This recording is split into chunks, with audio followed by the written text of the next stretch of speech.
Do you hear that sound? That's the wind that blows across the great Kansas prairies, as far as you can see. The flat prairies are covered with gray grass, and the prairie winds blow and blow until sometimes they start strange summer storms called cyclones, with winds so strong they can carry away a house. That's pretty strong. So prairie farmers have special cyclone cellars where they hide when cyclones come. This is the story of Dorothy, a little girl who lived on a prairie farm with her Aunt Em and Uncle Henry many years ago. Dorothy was a lonely little girl. When she stood in front of her house, all she saw was the great empty prairie. No hills, no trees, no other houses, no other children. Dorothy's only friend was her little black dog, Toto. Dorothy loved Toto very much, and when she was lonely, she would talk to him. Gosh, Toto, there's nothing fun on a prairie. I wish we could go someplace with lots of friends and lots of excitement. But Aunt Em and Uncle Henry were poor and had no money for trips, and it seemed that Dorothy's wish would never come true. Then one hot summer day, Dorothy was standing in the kitchen door, holding Toto close. Inside, Aunt Em washed the breakfast dishes. Uncle Henry sat on the steps, looking across the prairie, where an ugly gray cloud raced across the ground. What's wrong, Uncle Henry? See that ugly cloud out there, Dorothy? That's a cyclone, and I'm afraid it's coming right at the house. Gosh, a cyclone, Toto. Hey, Aunt Em, there's a cyclone coming. Where? Oh, dear, that's a bad cyclone, Henry. We better get into the cyclone cellar. Hold on to Toto, Dorothy. He's scared. But suddenly, Toto jumps out of Dorothy's arms. Dorothy runs after him. Toto, come back! Dorothy, let Toto go. Get into the cyclone cellar. I can't leave Toto. Toto, where are you? Dorothy, come back. You'll be hurt. Toto, where are you? Toto! Toto!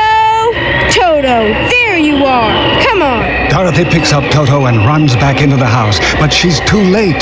The door to the cyclone cellar is shut tight. Aunt Em, Uncle Henry, let me in. But Dorothy's calls are carried away by the wind, and suddenly the cyclone hits the house, throwing Dorothy and Toto to the floor. Now, something strange is happening. The cyclone is lifting the house into the air. Oh, Toto, we're going up.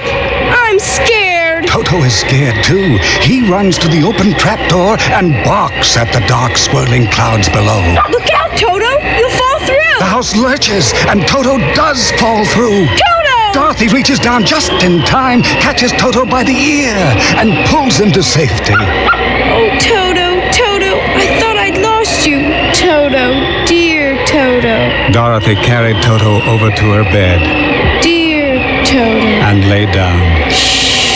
Dear Toto. She was tired.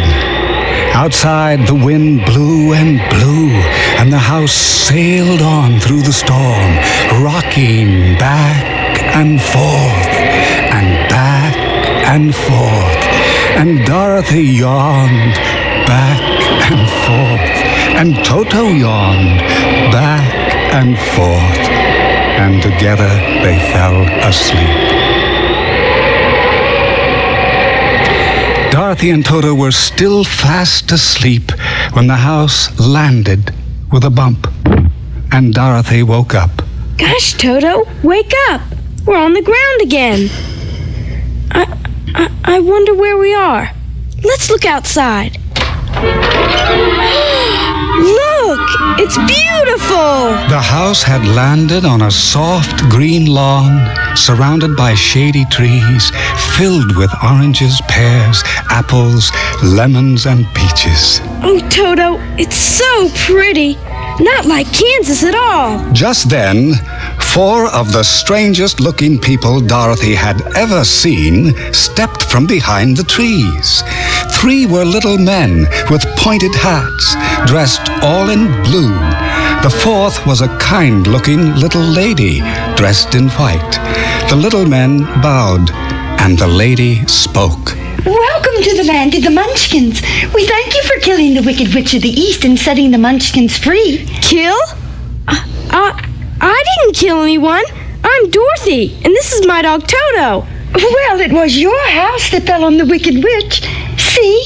There are her feet. Dorothy looked. Sure enough, there at the corner of her house were 2 feet covered with silvered shoes. Gosh, I didn't mean to hurt anyone. Oh, don't worry, Dorothy. She was wicked. She used her magic silver shoes to enslave my Munchkin friends. But now she's dead, and the silver shoes are yours. They have great magic in them. Dorothy thought this little lady was very kind and wondered who she was. Ma'am, are you a Munchkin too? Oh, no, I'm a witch. But I thought all witches were mean.